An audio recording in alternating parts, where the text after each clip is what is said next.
आज का यह जो वीडियो है वह इतिहास के प्रश्न के ऊपर आधारित है, जो कि हर एक प्रतियोगी परीक्षा में पूछा जाता है। तो कॉम्पिटिटिव एग्ज़ाम की दृष्टि से यह बहुत ही महत्वपूर्ण भाग है, तो आप इसे ज़रूर देखिए। तो चलिए चलते हैं। 21वां क्वेश्चन जो कि दिया गया है, सिंधु घाटी सभ्यता की लिपि कौन सी थी? तो इसकी लिपि पूछी गई है। तो पहला ऑप्शन दिया गया है, ऑप्शन नंबर ए पढ़ी नहीं जा सकी, ऑप्शन नंबर बी संस्कृत थी, ऑप्शन नंबर सी द्रविड़ थी, ऑप्शन नंबर डी फारसी थी। तो इसका जो आंसर है वह हो जाएगा पढ़ी नहीं जा सकी। तो सिंधु घाटी सभ्यता की जो लिपि थी वो पढ़ी नहीं जा सकी, ऑप्शन नंबर ए सही हो जाएगा। क्वेश्चन 22 दिया गया है, किस सूफी संत की दरगाह अजमेर राजस्थान में है? ठीक है, ऑप्शन नंबर ए दिया गया है Hazrat Nizamuddin, option number B में दिया गया है बाबा फरीद, ऑप्शन नंबर सी में दिया गया है ख्वाजा मोइनुद्दीन, ऑप्शन डी में दिया गया है सलीम चिश्ती। तो इसका आंसर हो जाएगा हमारा option number C Khwaja Moinuddin. Question 23, Ashok किस वंश का राजा था? ऑप्शन नंबर ए प्रतिहार वंश का, ऑप्शन नंबर बी चोल वंश का, ऑप्शन नंबर सी गुप्त वंश का, ऑप्शन नंबर डी मौर्य वंश का।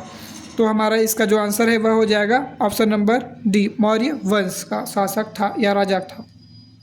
क्वेश्चन 24 हो जाएगा, पंडित भीमसेन जोशी किस क्षेत्र से संबंधित है?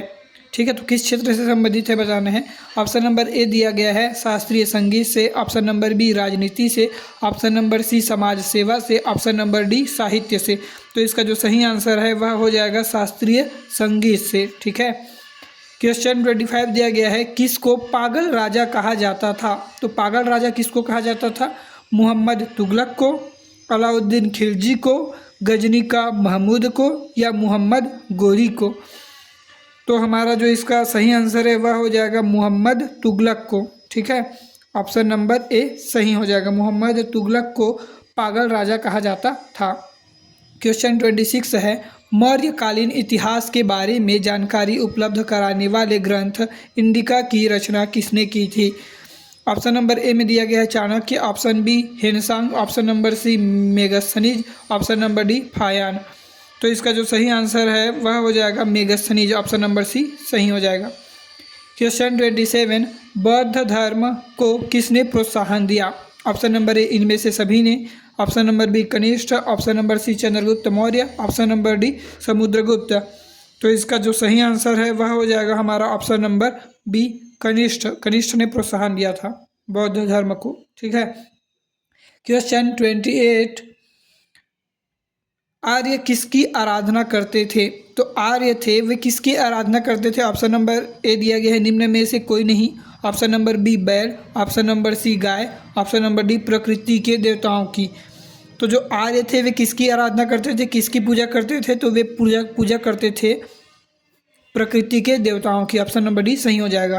क्वेश्चन 29 दिया गया है, गुप्त काल के किस शासक उसकी सैन्य कुशलता एवं कुशल प्रशासन के लिए भारत का नेपोलियन कहा गया? Option number A Ramgupta, option number B Skandagupta, option number C Samudragupta, option number D Chandragupta Vikramaditya. तो इसका जो सही आंसर है वह हो जाएगा Samudragupta, option number C. Question 30, प्रसिद्ध चीनी तीर्थ यात्री फायान ने किसके शासनकाल में भारत की यात्रा की? Option number A Srigupta, option number B Ramgupta, option number C Chandragupta प्रथम, ऑप्शन नंबर डी चंद्रगुप्त द्वितीय। तो इसका जो सही आंसर है वह हो जाएगा चंद्रगुप्त प्रथम, ऑप्शन नंबर सी चंद्रगुप्त प्रथम सही हो जाएगा। जो 31 का क्वेश्चन है वह है, मधुबनी बिहार किस लिए विख्यात है? ऑप्शन नंबर ए जैन मंदिर के लिए, ऑप्शन नंबर बी बौद्ध बिहार के लिए, ऑप्शन नंबर सी चित्रकला के लिए, ऑप्शन नंबर डी साहित्य। तो जो मधुबनी बिहार है वह किसके लिए प्रसिद्ध है? वह प्रसिद्ध है चित्रकला के लिए, ऑप्शन नंबर सी सही हो जाएगा। जो 32 क्वेश्चन है वह दिया गया है, अजंता की चित्रकारी इन कथाओं का चित्रण करती है। किन कथाओं का चित्रण करती है? पंचतंत्र का, जातक का, महाभारत का या रामायण का? तो ऑप्शन नंबर बी जातक का, ये ऑप्शन सही हो जाएगा। क्वेश्चन 33 दिया गया है, अंग किसका एक प्राचीन नाम था? असम के एक प्रांत का, ऑप्शन नंबर बी पश्चिम बंगाल के एक प्रांत का, ऑप्शन नंबर सी बिहार के एक प्रांत का, ऑप्शन नंबर डी उड़ीसा के एक प्रांत का। तो इसका जो सही आंसर है वह हो जाएगा ऑप्शन नंबर सी बिहार के एक प्रांत का नाम है अंग। तो चलिए देखते हैं क्वेश्चन नंबर 34। सासाराम जो कि बिहार में है किसका मकबरा है? तो मकबरा किसका है बताना है, जहांगीर का, शेरशाह का, अकबर का या बाबर का।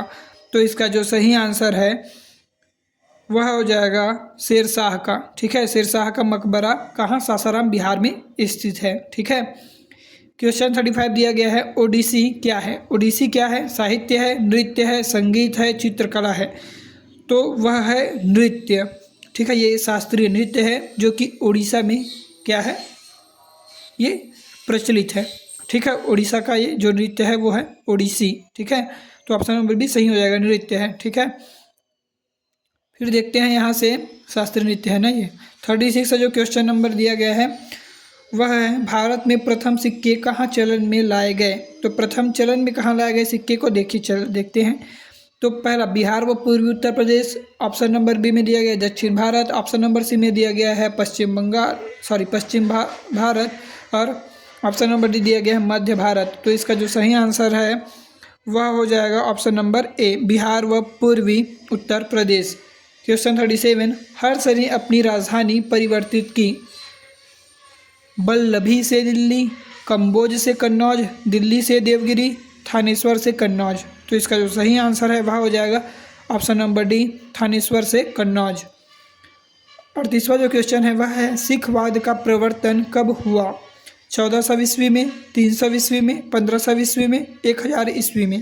तो इसका जो सही आंसर है वह हो जाएगा ऑप्शन नंबर सी, 1500 ईस्वी में, option number C.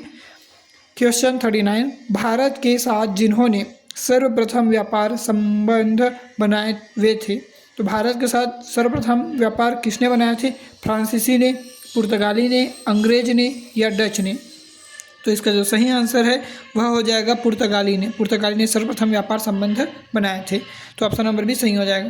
Question 40, Mughal साम्राज्य के संस्थापक थे? तो मुगल साम्राज्य के संस्थापक कौन थे? तो मुगल साम्राज्य के संस्थापक थे अलाउद्दीन खिलजी, बाबर, हुमायूं, अकबर। तो इसका जो सही आंसर है वह हो जाएगा option number B, Babar.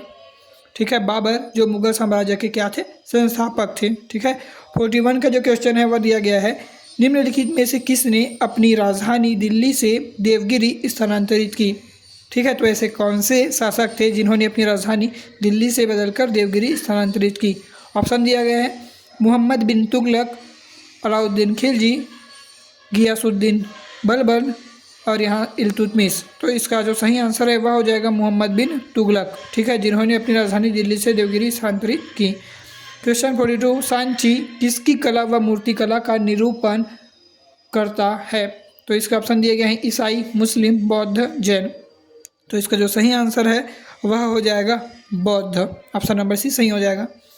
Question 43, Gautam Buddha की मृत्यु कहाँ हुई थी? तो गौतम बुद्ध की जो मृत्यु हुई थी वे हुई थी श्रावस्ती में।